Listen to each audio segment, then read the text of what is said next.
India generates more garbage than every country in the world besides China. The government has taken steps to address all this waste, including a ban on single-use plastics. But across the country, people are tackling the issue on their own. From making tiles out of smog to filling teddy bears with old cigarette butts. This is how India deals with worldwide waste. These sneakers are made with garbage. The company that makes them says each pair contains 10 plastic bags and 12 bottles. For $110, they'll ship them anywhere in the world. They clean the bags in a hot tub filled only with water, without any added chemicals, and then hang them out to dry. Inside the warehouse, Sairuddin stacks 8 to 10 layers of bags at a time. दिन में कम से कम 100 बना लेता हूँ. Then places the pile under a heat press. This finished product will cover most of the sneaker. The company's founder calls it Daily-Tex. So it's a material that's made entirely out of waste plastic bags without the use of any chemicals. Sairuddin packs and ships them 7 hours north to the Nitush footwear factory. That's where the shoe will be assembled. First, Daily-Tex sheets are die-cut using metal forms. Other patterns are cut from rPET fabric, which is made from recycled bottles, and woven into something like canvas. The workers stitch the two types of materials together. The assembled upper gets stretched out. Daily soles are made with crumbs of industrial rubber. A worker needs to rough the sole on this grinder, so the glue added in the next step will adhere. They coat the top of the sole with a clear glue. A special UV light increases its stickiness. The shoes go through a series of heat treatments and coats to strengthen the bond between the sole and the upper. Then comes the final round of stitching. Daily's laces are also made with recycled plastic. India generates 3.5 million tons of plastic waste every year. The idea behind Chuck is to replace some of that plastic with biodegradable sugarcane waste. India is the world's second largest producer of sugar, making more than 25 million metric tons in 2020. And that means mountains of bagasse. KM Sugar Mill alone produces over 3,500 tons of it per day during the harvesting season. It can be tough to work with. नहीं दिक्कत तो होती है जैसे कि नाक में भर जाता है मुंह में भर जाता है और खांसी उसी आने लगती है. Most of this material will be burned to produce electricity. It's a low pollution alternative to fossil fuel. भी चीज़ ऐसी नहीं है जिसका हम लोग इस्तेमाल ना करते हैं. सारी चीज़ का इस्तेमाल करते हैं और अच्छे से अच्छा उसका वो करने की कोशिश करते हैं. But it has other uses too. We were told this is a very good fiber for molding. For over 40 years, Ved Krishna's family turned sugarcane waste into paper in a factory owned by his parents. They named it Yash Paka, and their company slogan is packaging with a soul. But the business ran into financial troubles and had to deal with faulty equipment. We didn't know whether the company would run the next day or not. What I realized was that all the work that I wanted to do was towards the ecology and environment. Ved went back to the drawing board.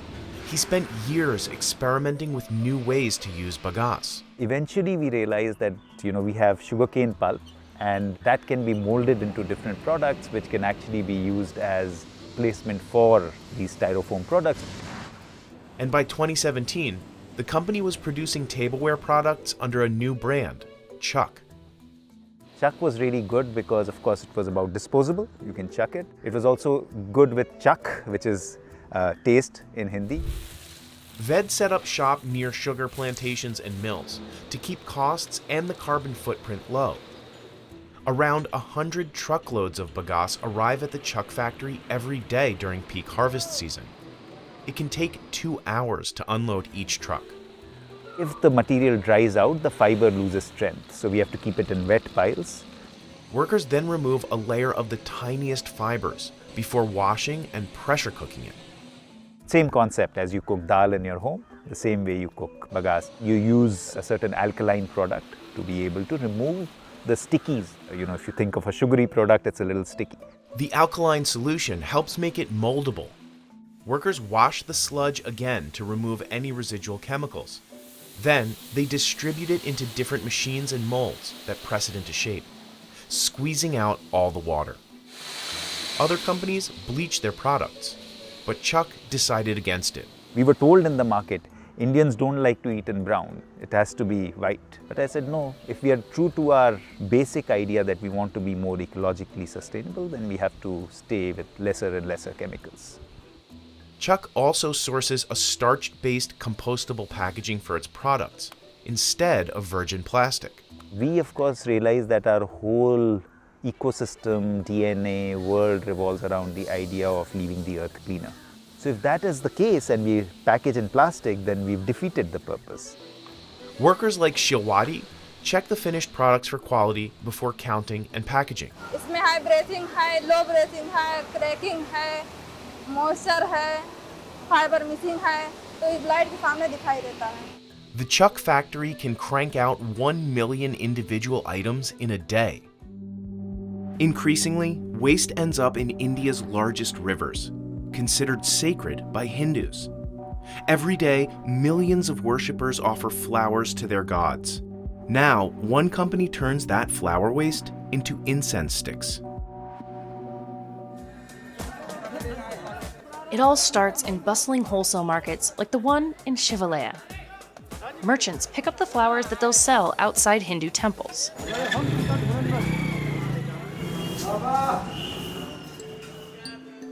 Because these flowers are used in rituals, they're considered sacred and can't be thrown into the garbage. Every day, more than 1,000 tons of flowers end up in the Ganges River. But many contain toxic chemicals like arsenic, lead, and cadmium, as well as pesticides. I have been seeing people putting flowers in the water all my life, but never before had anyone questioned temple waste as a source of pollution. The seed was sown. Ankit founded Fool, which is the Hindi word for flower. The company's employees pick up the waste from temples throughout Kampung, making around 19 stops a day. Then they transport the flowers to Fool's facility, where they weigh and separate them from thread, fabric, and plastic. Workers save only the flower petals for the incense sticks and sort them by color. They keep the buds and stems to create compost that is sold as a separate product. Then they lay the flower petals out to dry on large tarps. Once they're dry, they grind them into a powder that is mixed by hand with water and essential oils until it reaches a clay-like texture. Then it's time to roll. Workers dip their fingers into the flour powder while rolling to create an even thickness. Then they let the sticks dry before dipping them again in essential oils. They're laid out to dry one more time, then packaged up. Workers here can produce around 400 incense sticks every hour. Ankit calls this transformation flower cycling, and he says his product is cleaner than others. Normally, incense sticks are made from charcoal. Burning charcoal releases the poisonous sulfur dioxide and gives out a lot of xylene chemicals. In other parts of the country, people have figured out a way to deal with another type of organic waste: vegetables. 10 tons of food goes unsold every day at this market. But instead of going to a landfill, it's turned into electricity that will power streetlights, buildings, and a kitchen that preps meals for 800 people. This is called biogas. It's plentiful, it's low-tech, and experts say it burns cleaner than any fossil fuel. So why can't we make energy from the 1.3 billion tons of food that gets thrown out every year? We visited the Bonpali market in Hyderabad, India to find out.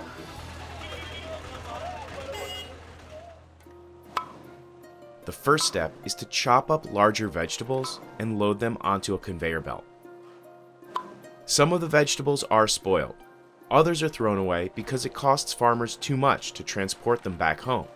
वो सड़ जाएगा तो फ़ायदा क्या भी नहीं है तरकारी में उसके लिए वो भी बायोगैस प्लांट के लिए यूज़ कर ले रहा.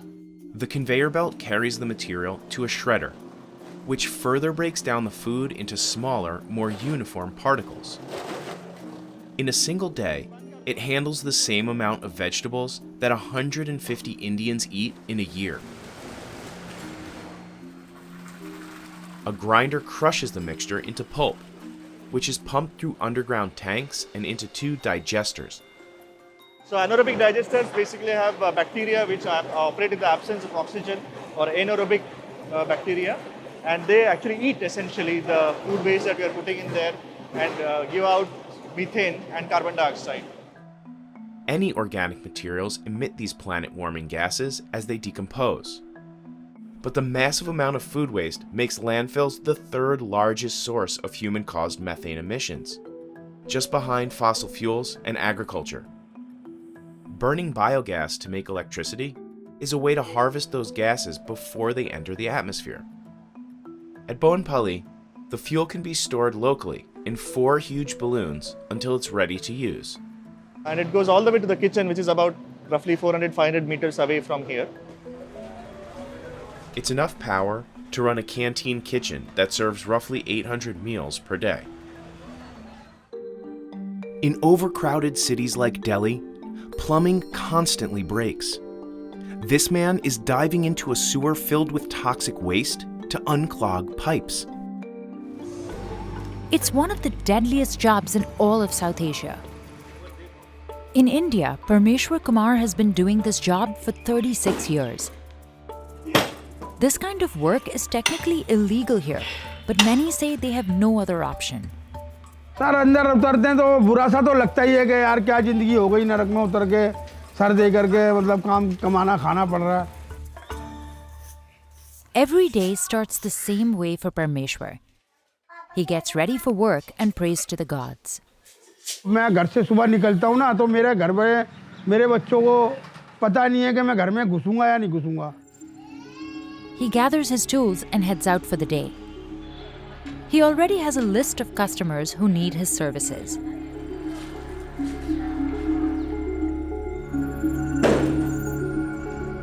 Today's drain is trickier because the government has sealed off the sewer entrance. So he has to hammer through the cement to reach the blockage.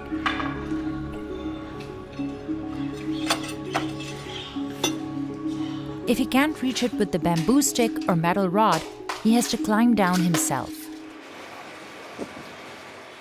That's the most dangerous part of his day. A lot can go wrong when he's down there. मेरे पैर पे sewer का ढक्कन भी गिर सकता है, मेरा पैर भी टूट सकता है और मुझे गैस भी लग सकती है, मेरा सांस भी घुट सकता है, मैं सीवर के अंदर मर भी सकता हूँ, मेरा हाथ फट जाता है, शीशे लग जाते हैं, है ना, और कोनी ओनी छिल जाती है मेरी. कई बारी मेरा ध्यान चूक जाता है और मैं चल रहा हूँ और मेरे 2-3 बारी चोट भी आ गई, सीवर में पैर चला गया, मेरा आधा हिस्सा बाहर और आधा अंदर, मेरे पैर में भी चोट लगी, मेरे यहाँ साइड में भी बैक में भी चोट लगी.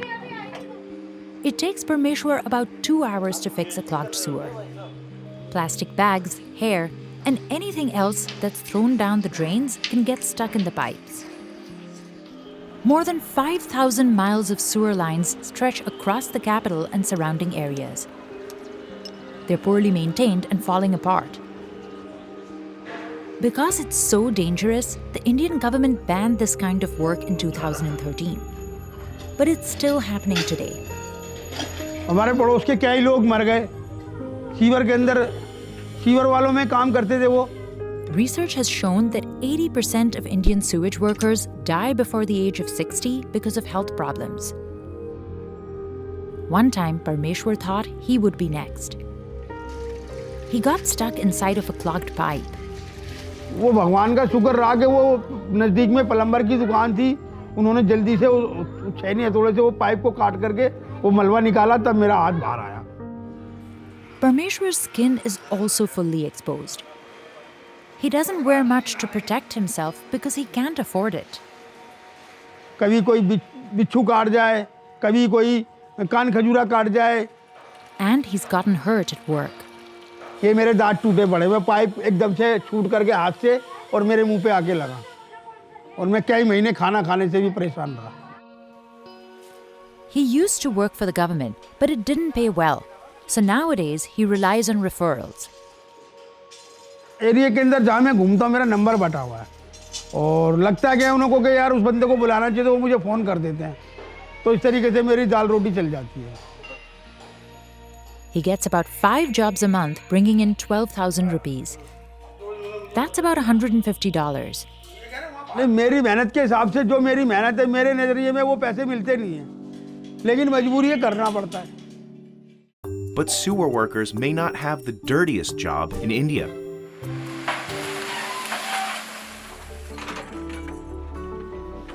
Around 75,000 people, known in India as rag pickers, make their living in Delhi's dumps. सारा बिकता है, ऐसा कुछ बात नहीं है। जब अब 1 रुपए किलो बिके, चाहे 8 ना, सब बिक रहा है। जब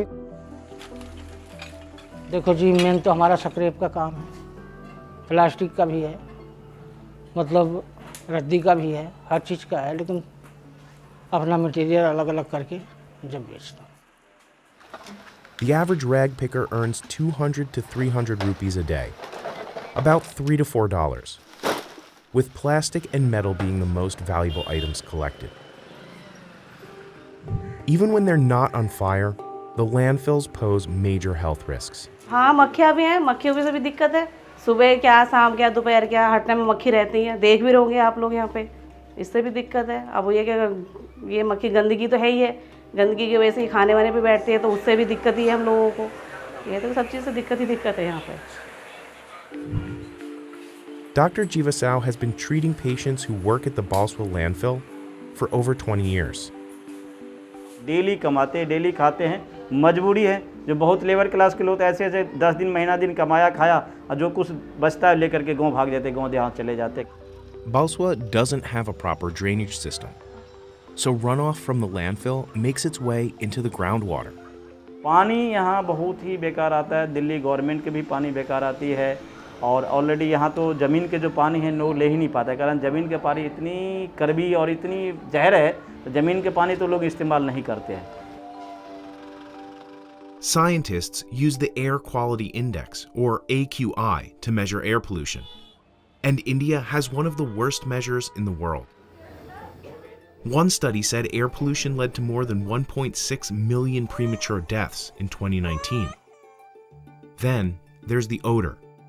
स्मेल की भी गंध जो होती है, उसकी महक वो भी बर्दाश्त नहीं होती है। जब आग लगती है तो उसकी भी महक बर्दाश्त नहीं होती बिल्कुल भी।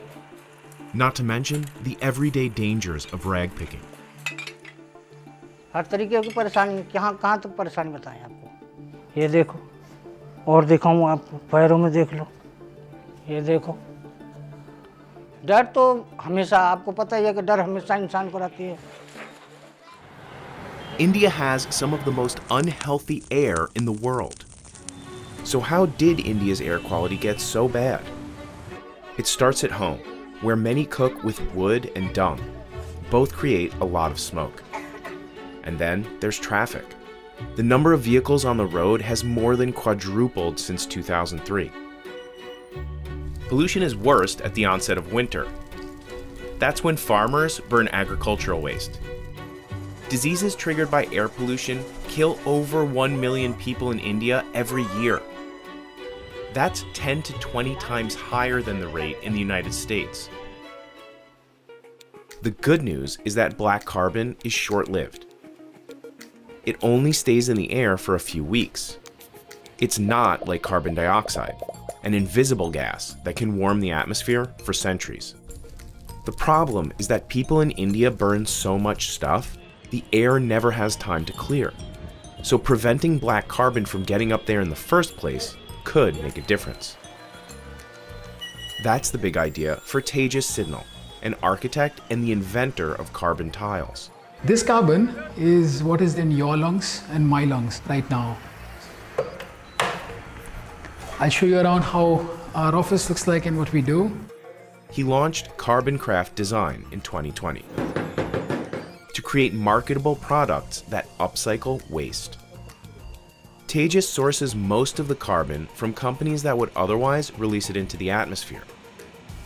Like this facility that recycles tires. The factory produces loads of black carbon that usually gets sold as cheap fuel. But when that gets burned, it puts the pollution back into the atmosphere. Carbon Craft interrupts this cycle and puts the toxic powder in its tiles. It comes in these huge sacks, dry and absolutely pitch black. The sacks go to a factory that has been making tiles by hand for 35 years. Many mass-produced tiles only harden in kilns burning at high temperatures. But carbon tiles made from cement are never baked, so the process doesn't require a lot of energy. This is also the lowest carbon footprint way of making a tile. We thought, why don't we adopt this? Tejas places an order whenever he secures a new customer. The workers follow a process that's been around for over 200 years. Now, they replace some ingredients with black carbon. जैसे वो carbon जहर है ना हमारे लिए, वैसे cement के लिए भी जहर है, लेकिन एक थोड़ा प्रोपोर्शन में हम लोग डाल सकते हैं। अभी इसके अंदर हम लोग ने वाइट सीमेंट, फिर पाउडर, मार्बल पाउडर और अपना ये कार्बन वो सब मिक्स डाल दिया है बोल मिल के अंदर। अभी इसको हम लोग मिक्स करने वाले हैं, जो आधा घंटा घूमेगा बोल मिल। Once the powder reaches a smooth consistency, they mix it with water to create a slurry. The amount of black carbon in the mix determines the shade of the cement. ये सब में कार्बन डला हुआ है, एक में थोड़ा कम है, एक में मीडियम है, एक में ज़्यादा कार्बन डाला। जैसे हम लोग को कलर टोन चाहिए, उस हिसाब से हम लोग कार्बन डालते हैं। It takes skill to get the consistency right. Too much water and the tile won't hold together. Too little can ruin the pattern. Every design has its own metal stencil. Workers pour the slurry into the voids. One of the hardest parts is to get crisp lines, so workers have to move quickly. Remove that stencil at a flick so that it doesn't have a distorted design. And then they add the backing layer. That also has carbon. The first layer is more for the aesthetics and the pattern that really comes out. The back layer is for strength. The factory's only hydraulic press squeezes the tile into shape and helps it set. फिर पंच रख के उसको hydraulic press में 2 second तक press करते हैं। The firmed up tiles still need to strengthen through a process called water curing. That means they get hosed down every day for nearly a month. तो हर 1-1.5 घंटे में पानी लगाना पड़ता है। Workers give the fully cured tiles a rough polish and a final rinse before they get packaged for sale. All carbon tiles are made to order. The company says it can make as many as 200 of them in a day. The cost of one tile is less than $2. That's comparable in price to cement tiles that don't contain carbon. The biggest order we've had is about 100 square feet. Carbon Craft has only done about 10 installations across India in the past year. They consider these pilot projects. At the moment, we are working with a lot of architects, interior designers who are keen to solve this larger problem of air pollution. Like Manan, a general contractor in Mumbai. So these are the carbon tiles that we've installed in my room. Basic 8x8 slabs in plain grey color. This was the first time they've ever been installed anywhere in the world. But installation is tricky. Cement tiles require a lot of extra polishing, even after they're put in place. So it could range anywhere between 3 to 4 sets of the whole process, which is about say 15 to 20 odd days. Other mass-produced tiles that harden under high heat skip this part. But Manan's business partner says the benefits to the environment outweigh the drawbacks. He's happy with the results and recommends the tiles to clients. And it is something very small that we're doing right now, but it can have a big impact if we put it on a larger scale. And despite India's unhealthy air, many people still regularly smoke. These cigarette butts are being turned into teddy bear stuffing.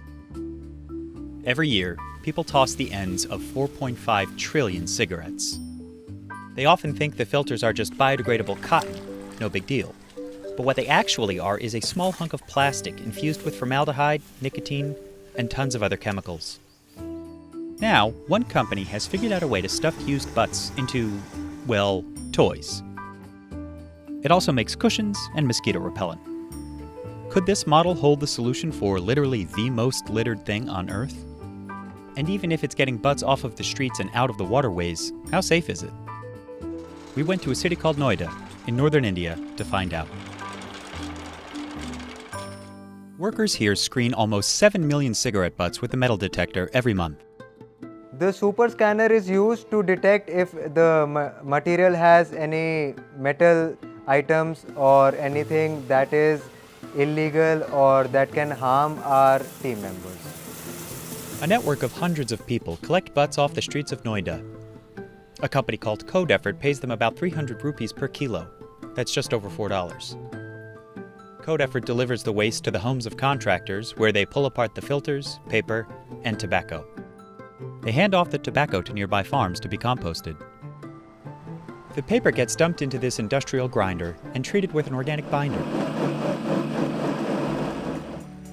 The sheets dry out in the sun, then get cut, packaged, and sold online or in local shops. The paper and remaining nicotine act as a mosquito repellent when burned. For the mosquito repellents, we have a brand name NMOS, that is an abbreviation for no mosquito. To use it, you just have to burn it from one end. The company is introducing scented versions sometime in the next year. The plastic fibers from the filters go into the same grinder. They are then soaked in sterilizing chemicals for 24 hours, which leaves them looking like cotton.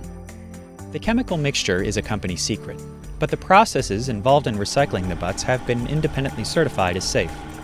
And this is the last stage where the cotton is fluffed and carded into the prescribed form, and this is helpful to ensure that the final products like soft toys, cushions and keychains are very soft and comfortable.